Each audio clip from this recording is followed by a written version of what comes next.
This is Lisa from Mobile Tech Review, and this is the Moto G. Again, this is the second generation or 2014 Moto G, still remarkably cheap, $179. 5-inch display this time around, still a quad-core CPU. We're going to look at it now.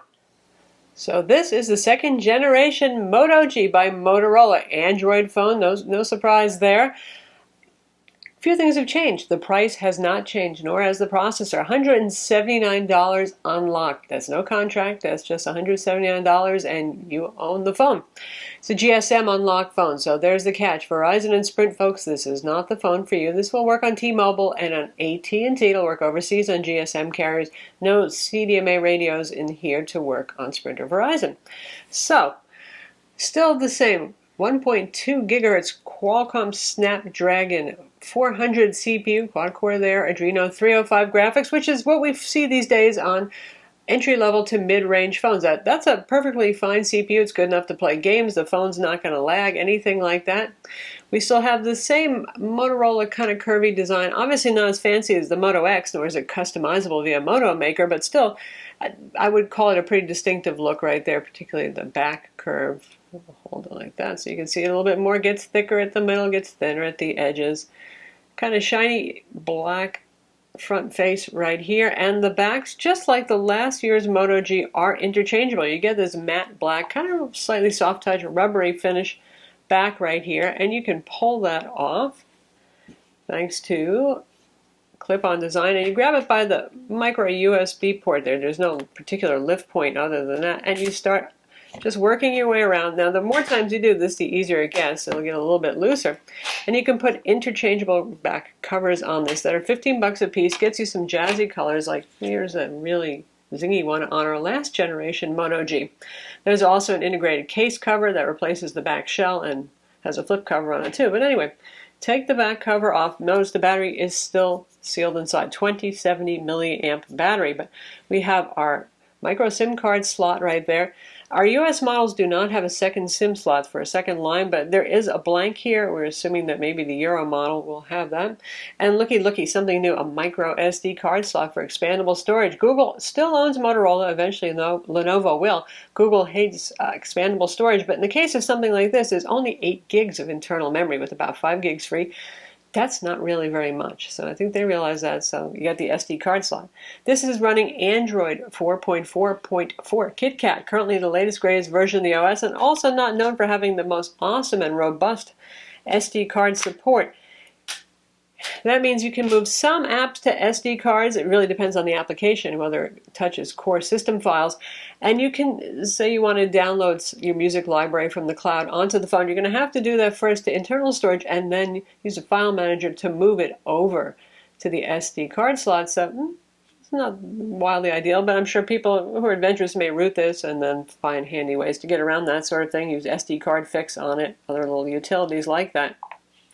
The display, still 720p, but got bigger, 5 inches. Motorola said most people said they wanted a bigger phone. So much for all its reviewers who praised the 4.5-inch original Moto G and the original 4.7-inch Moto X. Apparently, we were in the minority. So it's still a curvy phone that's pretty easy to hold in the hand. Obviously, it is bigger. Since the resolution has not improved from the last gen Moto G, pixel density has gone down. It's still very respectable at 294 ppi. Still an LCD display, still not the most bright. This is the brightest it goes, actually, right now. Colors are reasonably nice on it. I mean, we have some pretty zingy cabbages going on right here. These are strangely dyed things. Now let's compare it to the last generation model, Moto G. In terms of size, you can see the difference. Also, the last gen has a slightly zingier color palette there. Just a little bit more color saturation on it. You know, not a huge difference. Neither of these is a wildly bright phone. You can see it outdoors. I used it to take photos outdoors in the sunlight. You can see it, but that's about all I'll say. It's decent brightness, not stunning. For $179, how are we going to complain? Now, notice the grills here. Stereo front-facing speakers. You don't have to get an HTC One M8 flagship phone to get that feature, and they are pretty loud and pretty full. Not quite as great sounding as the HTC One M8, and what do you expect? Again, for $179, it's pretty good. We'll play some media so you can hear that. Other than that, it's pretty standard fare. Micro USB port on the bottom for charging the phone and for copying media to the phone. On the side, nothing this side right here. Top, centered headphone jack, typical Motorola. Has two microphones, by the way, one top, one bottom. Not four like the 2014 Moto X, but again, for the price, we're happy. Volume controls right here, power button over here. Pretty normal stuff for an Android phone. Feels pretty stiff. For the price, it feels pretty well made. And honestly, once you put a colored back cover on this, it looks pretty darn stylish for the money too. So what's the drawback? No LTE 4G.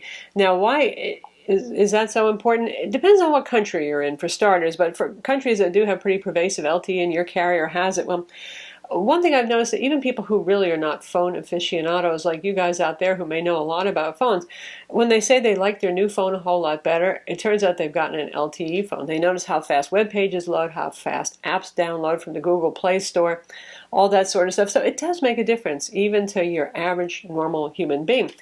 We hope that Motorola will come out with an LTE version someday, but we're assuming it's not going to happen really soon, since AT&T just decided to start carrying the last gen Moto G with LTE on their network instead of waiting for this guy. Clean Android KitKat right here, by the way, fast, responsive, even though it's a Snapdragon 400, not an 801, which would be the flagship CPU. That's plenty fast enough to handle the OS right here. And typical of Motorola, it is vanilla Android open source project style. So the only customizations on here are Moto Assist. We have Moto Assist right here, which is a lot like what you see on the Moto X 2014. So if you're driving, you can go into driving mode and do things like read your text messages aloud, and after scaring you to all heck the first time that happens, you'll probably appreciate it. Meetings, if you have a meeting scheduled on your calendar, it's going to go quiet if you want, so you're not going to embarrass yourself in the meeting with your funny ringtones and all that sort of thing. And then there's the usual do not disturb or sleep mode. We got an FM radio right here, and I know some of you will appreciate that. And other than that, you're looking at pretty much just stock Android KitKat 4.4.4. We expected to get Android L pretty quickly as well. So nice selling point there. A lot of no-name, really budget Android phones, they come with an outdated version of Android from the start. And if and when you ever get another update, well, that's pretty darn iffy. What else has changed? Cameras have improved. There was nowhere to go but up with the last Moto G, let's face it. That had a 1.3 megapixel front camera and a 5 megapixel rear camera. This one goes up to 8 megapixels, woohoo, and it has a flash back here. And we have a 2 megapixel camera up front, which does indeed deliver better video chat quality and somewhat better selfies. The 8 megapixel camera on the back is noticeably better than the last gen. Now, this is a $179 phone, so we don't expect too much from this. It's not going to be out the iPhone 6, which nominally has the same resolution display on it. And camera applications, a lot like what we saw on the Moto X 2014 edition. You can swipe here to get to your settings. Notice it can do panorama, has automatic HDR mode. You can swipe from the other side to see gallery, tap anywhere to take a picture.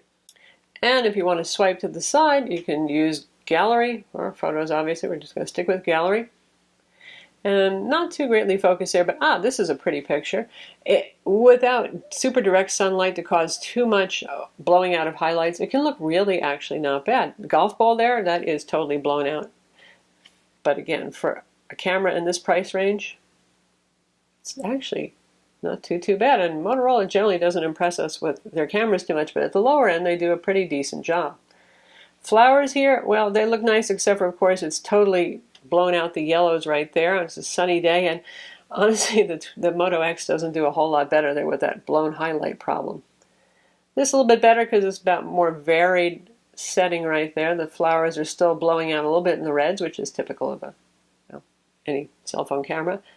And nice landscape shot right there. This is actually pretty darn good, and this shows a little bit better color balance than our Moto X 2014 did, so good times there. Of course, the camera can also shoot video. This is Lisa from Mobile Tech Review, and it's Smackdown time. Here's this video is the playback, Moto X 2014 obviously. edition. This is Front the speakers. LG G3. Not bad sounding. Similar designs in some ways, both kind of curvy, both kind of See where our volume is? both 4G It's not even LTE cranked that high. displays on board, and we're going to compare them now. So here we have two top Android phones that are in pretty much direct competition. Look, it's pretty darn loud and it's pretty full. There is some distortion if you play it at max volume, but we're not going to complain about that too much. So how about as a phone? Gosh, it is a phone, right? Well, it's just fine for voice calls. Motorola tends to do a good job. Their noise canceling is often a little bit aggressive, so you might hear some digitization of your voice if you're in a very loud place, but nothing to complain about. Now, with speeds being a 3G HSPA 21 megabit per second, not 42 megabit per second, which is where most carriers are these days, don't expect the greatest speeds. Especially here in the US, a lot of our carriers are actually starting to, well, repurpose some of the 3G spectrum to support 4G. Like AT&T is doing that with their 1900 megahertz band. Here's some tests we did on T-Mobile, who used to really rock some of the fastest HSPA plus speeds, and now we're seeing nothing too special right here. It's adequate. It's fine for certainly web pages and for email. And if you're downloading really big apps on Google Play, you're probably going to use Wi-Fi anyway. So as a consolation, there's that. But it's not going to be that super, super zippy online experience. It is fast enough to stream 720p video. And, well, that's all this display can render is 720p anyway. Yeah, so not the fastest speeds, but that is what it is. And again, it's $179. It's 3G only. With last year's Moto G, when they came out with an LTE version, that one was $40 more. So we expect if that happens again, you're probably looking at $229. Now we'll check out Gaming with Zombie World War, which is one of those free zombie shooter games. Sort of more like Zombie Tower Defense, but hey. The graphics look good on it.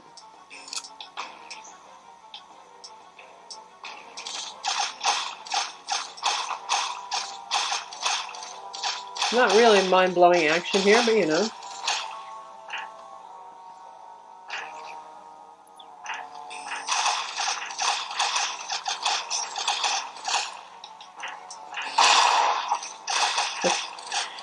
Speakers are plenty loud. Works fine. For your racing types, it can also handle Asphalt 8. And of course, things like Plants vs. Zombies are just fine too. So speaking of performance, how about benchmarks? We put it through its paces and tell you the benchmark numbers now. As you expect for the Snapdragon 400, it scores about half of the Snapdragon 800 or 801. Quadrant 8,908. Antutu 17,970. 3D Mark Ice Storm Unlimited 4,680. There, that's less than actually half of what you see on the Snapdragon 800. SunSpider JavaScript test using Chrome. Chrome is the one web browser that is pre-installed here. 1,453. That's not really very impressive there. The Moto X 2014 edition is, well, twice as fast at 776. There, that doesn't always require a faster CPU. It also has to do with browser optimizations and so on in the device. Obviously, Moto didn't put as much work into their $179 model there. Google Octane 2, 2,035. In terms of features, you have single band, 2.4 gigahertz band, Wi-Fi 802.11 BGN, Bluetooth 4.0. There is no NFC here. There is, of course, a GPS. Everything has a GPS these days in the way of a phone. As we said, there's that FM radio inside and the 2070 milliamp hour battery, which is the same capacity as the last gen Moto G, our little pretty friend right over here next to it. But given that pretty much everything is the same except for the screen size has jumped a half an inch, but it has not gone up in resolution, we're not seeing a huge difference in battery life between these two, and that's a good thing. So this is certainly, especially because there's no 4G LTE on here, this is certainly a last you all day phone unless you're, well, playing a whole lot of Zombie World War or using this as GPS for long trips, that sort of thing. You get the idea. So honestly, it's hard to beat this if you're looking for a really inexpensive unlocked GSM phone. It has good build quality. It's sturdy enough. You can get for just $15 different back covers. It's always nice when the accessories are not wildly expensive relative to the initial cost of the product. Camera is not so bad at all. Screen, it could be brighter, but it's fine, certainly for indoor use, and decent looking device, front facing speakers. The only thing it's missing is really LTE. So that's the 2014 Moto G. It's available now direct from Moto's website, and also Best Buy is carrying this too. For $179 from a name brand manufacturer, frequent OS updates, a brand you can trust, it's pretty amazing. I think a lot of you are going to want to wait for the LTE 4G version, which we hope is coming. Motorola hasn't said that, but they did that with the last gen Moto G, so there's a chance. Anyway, you're looking for a budget unlock phone, GSM networks, hard to beat this one as long as you're okay with 3G only. I'm Lisa from Mobile Tech Review. Be sure to visit our website for the full review, and don't forget to subscribe to our YouTube channel.